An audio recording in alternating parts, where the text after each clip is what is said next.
Eunon, día 6 de marzo de 1964. En Grecia, Constantino II asume el título de rey. Quizá le suene Constantino, porque es el padre de Sofía, reina de España, emérita en este momento, y madre de Felipón de Borbón. Felipe VI, aunque se diría que los numerales son un poco pintorescos cara a su plasmación respecto a los numerales del Reino de León, el Reino de Castilla, la Corona de Aragón. ¿Es realmente Felipe VI en todos los reinos? No, tampoco en Navarra. Pero eso se suele obviar con un numeral sobrevenido respecto a la unificación, únicamente respecto al numeral en Castilla, sin tener en consideración al resto de reinos originarios de las Españas. Pero, volviendo a Grecia, y olvidando a Felipe VI de Borbón y Grecia, sino a Constantino II, que fue rey entre 1964 y 1973. Porque en la noticia seleccionada, Constantino de Grecia, el rey que se cargó su propia corona, salida de las manos de Eduardo Álvarez por el diario El Mundo el 14 de diciembre de 2019, 45 aniversario del referéndum del 1974, vinculándolo, como no, al referéndum en Cataluña, tratando de vender que los referéndums son algo satánico y que no hay que hacer en ningún momento y en ninguna circunstancia, lo cual es contrario a la tendencia natural en el mundo mundial próspero y avanzado, en que países como Suiza, en Italia, en el Reino Unido, en Canadá, en Estados Unidos, en muchos países occidentales utilizan el referéndum o las consultas, el elemento de democracia más participativa, como una fórmula de acercar la gestión y la realidad propia de cada estado a los ciudadanos. Pero en 1973 y 1974 se hicieron sendos referéndums acerca de la república o la monarquía en Grecia. Ya iremos a eso. Después de la Segunda Guerra Mundial, Pablo fue rey de los helenos, rey de los griegos, después de unas vicisitudes muy complicadas. Porque antes pues, hubo una pelea entre monarquía o república. Recordemos que el duque de Edimburgo, actual marido todavía de la reina Isabel II de Inglaterra y de otros sitios del mundo mundial, es decir, la Commonwealth, la corona británica, está ligado al entorno griego. Y bueno, pues parece que desde la emperatriz Victoria, la reina Victoria, era una matriarca de muchas casas reales, vinculación con la casa real noruega, danesa, vinculación con la casa del zar de Bulgaria, del zar de todas las Rusias y también, ¿por qué no?, de Grecia. Con lo cual hay vínculos entre casas reales y bueno, pues en aquel momento en Grecia, en el primer tercio del siglo XX, había una serie de dificultades respecto al territorio, dinastías como los Papandreou, los Karamanlis, llegan de mucho tiempo, el Partido Socialista, el PASOK, que es moderno, pero hunde sus raíces. Bueno, pues tuvieron el patrocinio, la monarquía griega, para Metaxas, que era un dictador local, un poco derechoso, pero no del gusto de Mussolini, porque era un dictador, sí, pero griego. Y Mussolini quería que hubiera un títere, pero italiano, o pro-italiano, como quería haber hecho a partir de 1936 respecto a España. Así tenemos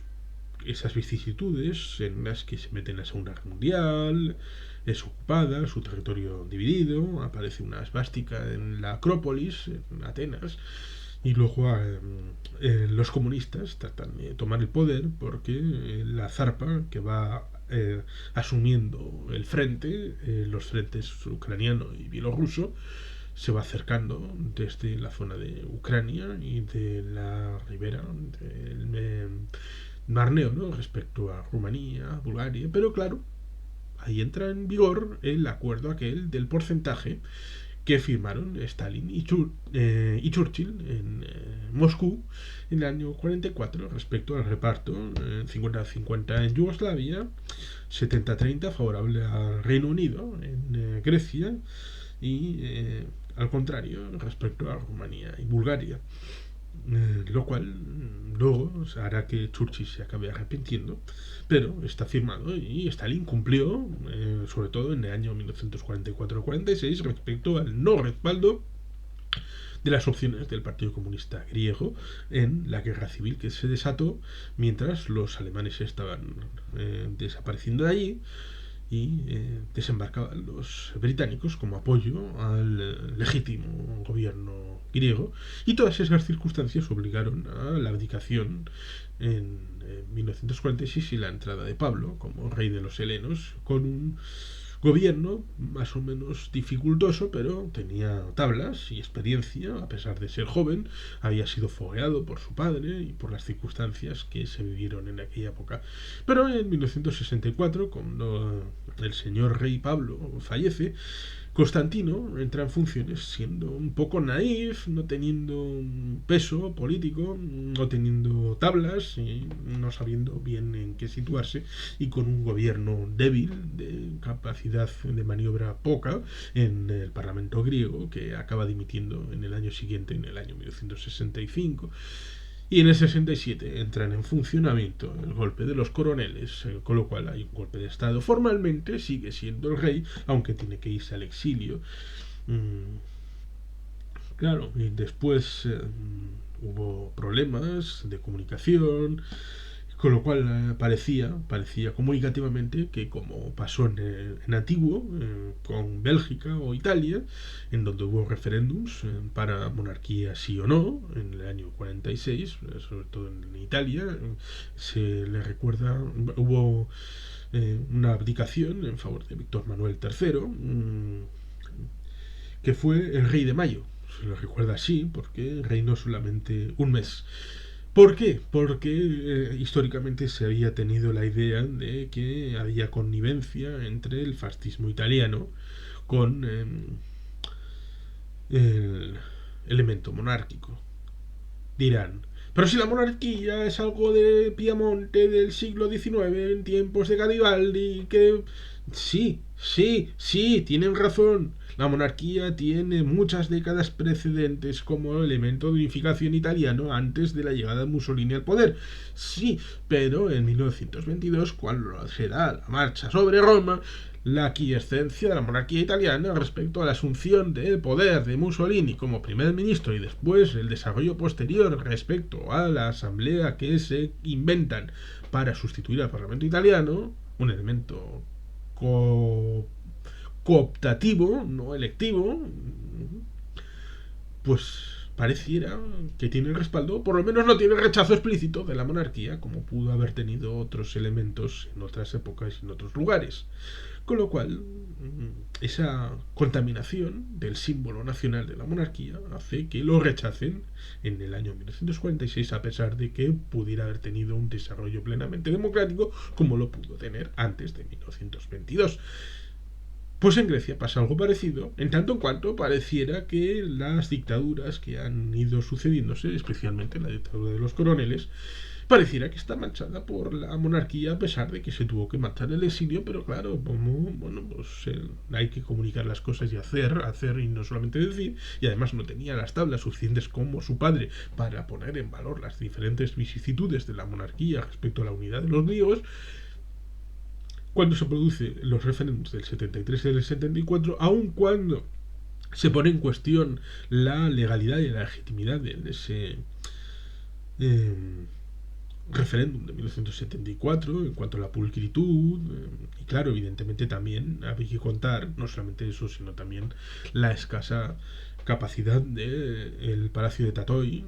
del Palacio Real griego, es decir, como concepto de jerarquía, forma de hacer las cosas, de traspasar el vínculo roto con la población de Grecia y saber comunicarse directamente entre el rey y el pueblo griego y saber sortear lo que pudiera haber sido la dictadura de los coroneles o cualquier cortocircuito en una transmisión de un mensaje claro, conciso y directo, que no supieron hacerlo.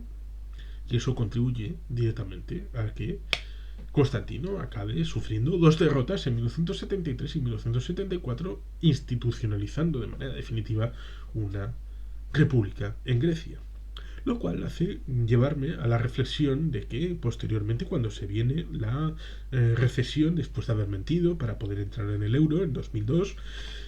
tenemos que, con todo lo que sucedió respecto a la política griega, en parte también con la forma de elección del jefe del Estado, vinculada al Parlamento, y que si no se produce hay disolución y entonces acabó entrando Syriza al poder, y al final no acabó siendo tan duro como pudiera haberse entendido, porque acabó aplicando políticas parecidas a las que venía aplicando Nueva Democracia. Pues tenemos no solamente el hecho de los Juegos Olímpicos o mentir en el balance económico ante Europa, es decir, estar quebrados y entrar en el euro y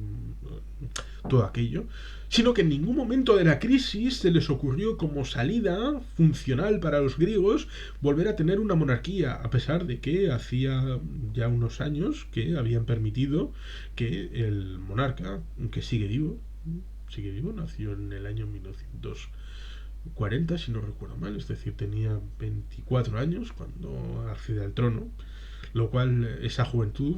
no tiene por qué decirse es que era un inexperto. Bueno, hay otros reyes que han entrado a funcionar en la jefatura de su respectivo estado con una edad parecida o menor, pero con capacidad y soltura, porque les ha curtido la vida y debería de haberle curtido todo lo que se vivió en los años 50 y 60 respecto a la tensión con su vecino Turquía, todas las consecuencias que todavía estaban vivas respecto a la guerra que tuvieron hasta el año 21-22, que hubo un flujo poblacional importantísimo de griegos que vivían en Turquía y de turcos que eran griegos y que vivían en Grecia. Hubo un reasentamiento brutal que tuvo consecuencias en las décadas posteriores. Es decir, había una tensión palpable en la zona y además se le venía encima también el hecho de la Guerra Fría y la tensión entre bloques. Vamos, que era un lugar especialmente sensible para que un jefe del Estado tuviera a bien tener un heredero bien preparado, pero parece que no fue el caso con el rey Constantino, que como digo, hoy vive en Grecia a su avanzada edad de 80 años prácticamente, es decir, que tampoco parece que le tenga mucha vida por delante. Y nunca los griegos han visto atrás la monarquía como salida a cualquiera de sus crisis, y alguna muy profunda, que todavía no han superado del todo. Y eso debería de llevarles a los monárquicos a una reflexión profunda de lo que significó el antes, cómo se pudo llegar al golpe de los coroneles y a los referéndums del 73 y del 74, la posterior evolución de la sociedad griega y de la monarquía griega, porque hay pretendientes, incluso en Brasil, que fue un imperio, hay pretendientes en Rumanía, el rey Miguel, desaparecido, es decir, fallecido, que, bueno, en Rumanía podría ser el candidato más cercano a una posible reinstauración de una monarquía en Europa y en el mundo. Hay pretendientes también, incluso en Francia, y hay casa pretendencial en Grecia, pero si no aprenden errores del pasado que se sustancian en lo que está en torno a la vida y milagros de Constantino, pues Grecia seguirá siendo una república por los siglos de los siglos. Amén. Y sin más, es que ricasco, agur berobat, beti jelpien.